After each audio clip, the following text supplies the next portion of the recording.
ما در خط تلفن قرار دارند و همزمان در اینجا در پشت الکترونی میگویند که عبدالحمید غفورов شنونده همیشگی ما میگوید میخواستند ترانه گلناره میآید به رقص را 4 مصرع به طور زنده پیشنهاد ما گرداند. مرحمت.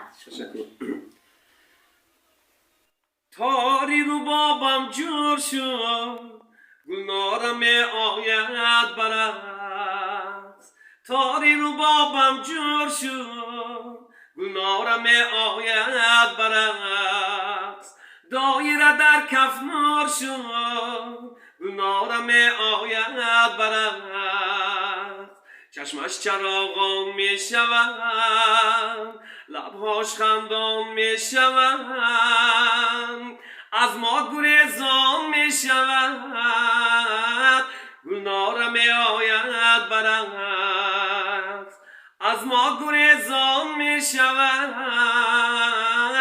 گلناره می آید برقص گلناره می آید برقص. آوازتون خستگی رو نبیند. شنونده های عزیز و ارجمند شما امکانی فراهم دارید رقم بچینید 2276152 2276172 با برنامه ما باشید.